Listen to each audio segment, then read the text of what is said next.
Thanks, Sev. Are there any questions to open with? Patrick McInerney from the Columban Mission Institute. You identified the 70s as the beginning of multiculturalism, and I think that's basically correct.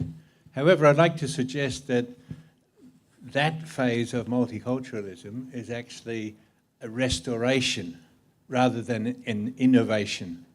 That the period before that was actually the period of aberration. But the original constitution of the population of Australia was multicultural and diverse. It was the first peoples, plural, many languages, many nations. So that the white settlement was actually the period of aberration. And until we work out a way of reconciling with the first peoples and acknowledging their diversity, we will never really effectively be able to accommodate the contemporary multiculturalism which is from all the other nations of the world. Just a comment. Just a comment, okay. I've got a question over here.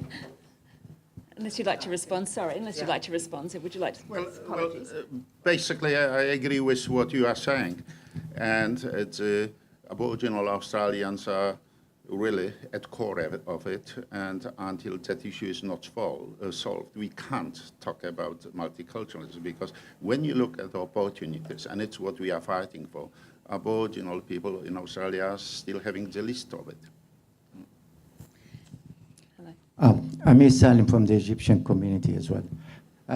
Thank you for your presentation as well as your activities in Western Sydney fora in every month and other things. My question is, comment is, you mentioned leadership among the public service, but the leadership should also be accountable and performance indication to be set clearly in different government organizations, state or federal.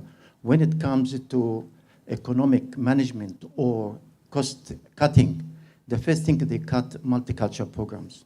So we need to know that. The other point also, whenever happened overseas about the right or ultra-right against the foreigners or Ausländers or migrants or refugees, it reflects straight away on Australia. Then it comes like a ball coming back from the wall and say, we will have to take care of Australia and prevent something like that. So can you please comment on that? Let's start with the public service. And it's not only the access and equity programs. When you look at composition of public service, at lower echelons, you will have more or less the population of public service reflecting general population. When you go to more senior regions, you have almost no people of other backgrounds than Anglo backgrounds.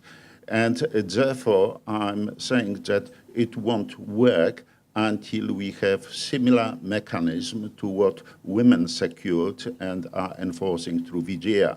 Now I work at the university and I know how demanding it is to deliver to VGA all sets of data showing, yes, how much women are earning, at what levels they are, what their progression is, what policies and programs are in place in the case of maternity and other issues.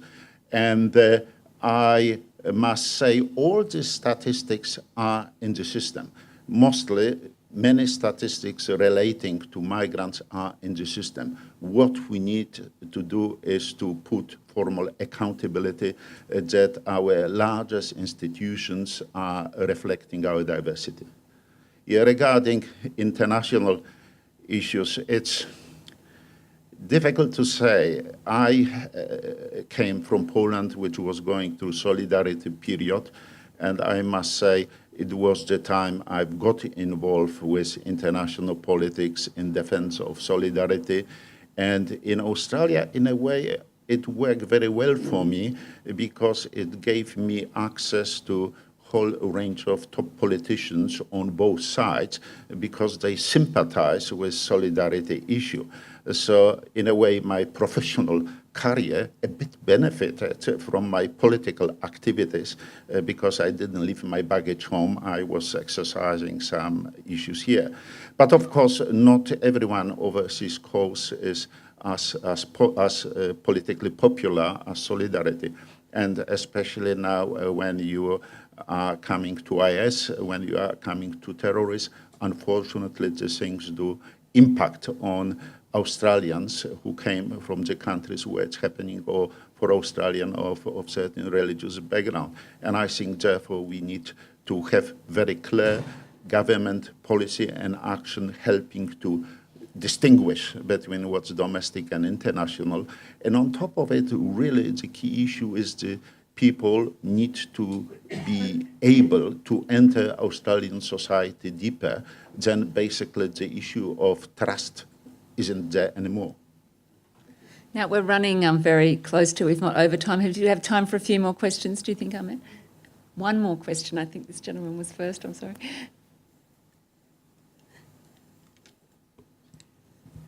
I'm sure there'll be time at the end to come and have a chat. Thank you, Dr. Sev. Ayub Qadan from the University of Sydney. My question is, we know what happened in the past until today. What do you think the picture for multicultural Australia in the next 10, 15 years? Will assimilation replace integration or increased testing and selective citizenship? Would that be the norm? I think there is no way in Australia you could have back assimilation policies. It's basically when you look at the electoral composition that 50% of us to have an active connection to migration, it's just electorally not possible.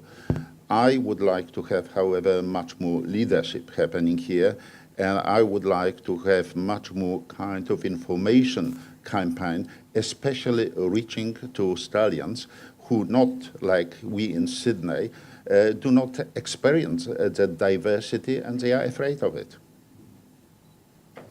Right, I'm sorry that we'll have to leave questions there, but I do encourage you afterwards to come up and keep the conversation going, because there's obviously a lot of points that people want to make, and it's a really good conversation to keep running.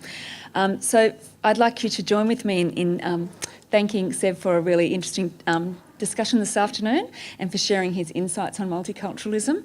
And I'd like to now call on Violet Rumeliotis, who is the CEO of Settlement Services International, to present a gift of thanks on behalf of Affinity Intercultural Foundation.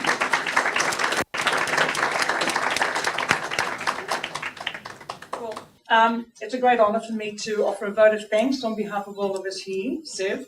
You started with history, and I think history for me as well. I mean, I'm the daughter of Greek immigrants who arrived in the 1950s, and I think two generations that have offered some good Australians of the hard labours of my immigrant parents. You as a refugee arriving with your wife and your son, and now leading an organisation that is actually promoting the benefits and the great diversity of our population brings to Australia. So thank you very much for helping us to reflect. I think leadership and resources are key things that are going to drive, solidifying the benefits for all of us. Thank you.